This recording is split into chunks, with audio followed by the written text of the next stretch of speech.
Okay, we're live. Welcome to Women in Action. And in today's episode, I'm talking about business structures. Now, you might be thinking, Bev, that sounds really boring. And yeah, it is. Even though I'm married to a lawyer and my son is also a corporate lawyer, it's boring. That's just not me, but it's a necessity. So if you're wondering, shall I go be a sole practitioner? Should I be a partnership? Should I be a company? Whatever you're thinking about, this is the episode for you. So make sure that you grab your bit of paper and take some notes, because I will be dropping some gems of here. And if you haven't subscribed yet to the channel, please make sure that you subscribe and click the notification bell so that you will know when the next one is. And like this video, because then I'll know exactly what to create in the future. So let's get to it. Welcome to Women in Action, the podcast for therapists and coaches dedicated to making a difference. I'm your host, Beverly Jessup. Join us each week for inspiring conversations with remarkable women who have shattered glass ceilings in therapy and coaching. From overcoming challenges to thriving in their profession, we explore their personal journeys and strategies for success. From online practices to mindset mastery, we provide practical insights to help you excel in your field. Our goal is to foster a supportive community where therapists and coaches connect, learn, and inspire one another to create transformative change. Get ready to be inspired, motivated, and empowered as we ignite your passion and equip you with the tools for impact. Thank you for joining us on this journey of growth. Let's unleash the power of women in action. Okay, so as I said, we're going to be looking at the different business structures that is fit for a therapist or coach. So if you are a therapist or coach and you're thinking business structure, what is the right one? It's a good question, isn't it? But I want to say that I am not a business expert when it comes to law, okay, because I'm not a lawyer. And even though I'm married to one and my son is he's actually training to be a corporate lawyer, I wouldn't say that I know it all. Far from it, because it's not my cup of tea either. It is quite boring, and that's why I would say make sure you seek out legal advice before you make that decision. But let me just run through the basics. It's good to kind of understand the basics before you go out there and talk to a lawyer, because obviously they're going to be charging. So let me just tell you some of the things that you might want to consider. So there are 4 different business structures. Okay, so you've got sole proprietorship or sole practitioner, you've got partnership, you've got legal limited liability company, and then a corporation. Okay, so 4 of those structures, and each of them have these sort of perks and different quirks, but let's unpack each of them bit by bit. Okay, so the sole practitioner, that's basically a one-person show. Let's be politically correct. One-person show, running your own practice on your own. And the beauty about being a sole practitioner, which is what I am, is that you're calling your own shots. Okay, you're making things simple, but the only drawback is that you have less legal protection. Okay, but it's a great starting point for many of us. The next one is a partnership. So say if you know another therapist or another coach who you want to buddy up with, and you share the same sort of passion and in that particular field, maybe you've got complementary traits, and skills. That might be the way forward for you, a partnership. So like maybe you're teaming up on a big project, and you need to think about also teaming up with your business. It's thinking about responsibilities, thinking about your job roles, and dare I say it, there could be disagreements, and so you're going to have to think about contracts and who does what and how much each person's getting paid and all that sort of thing. So a partnership. The next one is a limited liability company, corporation company. It's a little bit fancier, I would say. We call it an LLC. It's a kind of hybrid between the sole practitioner or the sole proprietorship and a corporation. It gives you some protection from personal liability, whilst also sort of keeping it relatively simple. So I would say it's like a Goldilocks option. Okay, it's not too complicated, it's not too risky, but obviously you need to have a lawyer to set it all up for you. And the fourth one is the corporation. Last but not least, it's like the big leagues, I guess. It's one of those sort of like big dreams, big plans. It offers the most legal protection, and it comes with the most paperwork. So if you don't like paperwork, maybe not consider that. And obviously it's got all the kind of regulations that you've got to navigate. It's like leveling up in your business world. That's what I would see it as. So the factors to consider when choosing a business structure. That's a good question, isn't it? Well, we've covered the basics, okay? So let's talk about what really matters, finding the right fit for you. So you need to think about, what are you comfortable with in terms of risk? Okay, we all have a kind of a risk scale within us, so have a think about that. Have a think about how much paperwork you're willing to deal with, and where you see your business in the long run. Okay, remember, there's no like one size fits all. It's all about finding what's best for you and your unique business. So, there was a lot I wanted to cover. So what I'm going to do is I'm going to actually share my screen with you and have a look at the pros and cons. Okay, so you should be able to see my screen, hopefully. Can you see my screen? There we are. Okay, so let's have a look at this table that I put together.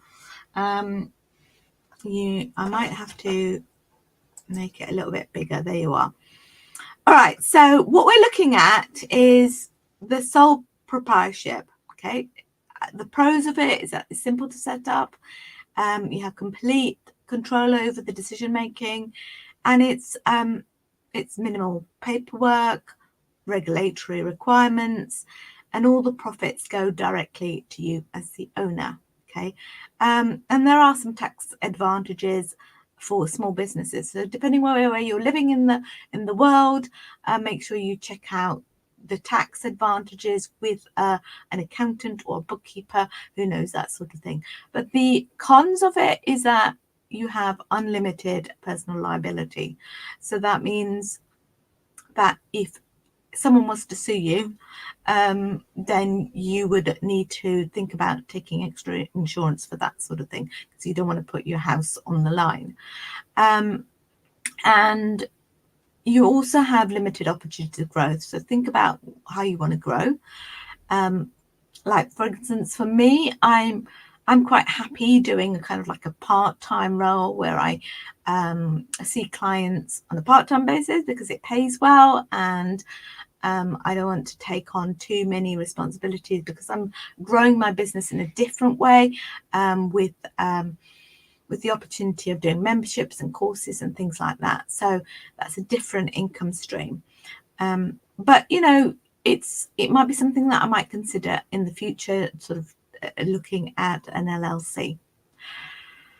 So you need to kind of also look at the potential difficulty with hiring employees. Now, I don't have employees as such. I have subcontractors. So they're on 0-hour contracts, and I just pick them up as and when I need them. They're not actually employed by me. But when you look at a partnership, you need to think about the pros and cons of that. So for a partnership, you have the shared decision making, which is good, sort of like two brains are better than one. And you've also got the kind of like ability to pool your resources. That's the financial resources as well as maybe physical resources, and also the expertise. So there's an advantage of that. Maybe someone might be really good at the creative side of things, the marketing side of things, and someone else is really good at doing the paperwork or something like that. So you can kind of share those sort of roles. And there's also a shared financial responsibility, but then there's also a shared risk. And then there are certain tax benefits again for partnerships. But you need to think about the cons of that as well, because there's that you're joint and severally liable. Okay, and it's a little bit like marriage. If things go a bit sour, you're going to have to get a divorce and think about the kind of how you separate those financial assets or physical assets and all that sort of thing. And each partner is responsible for the actions of the other. So you need to have that ability to trust that person. And, there are sort of limited opportunities for growth. And then you're looking at an LLC, which is you have personal asset protection there, but it's a little bit more complex to set up and maintain. So, talk to a lawyer about that.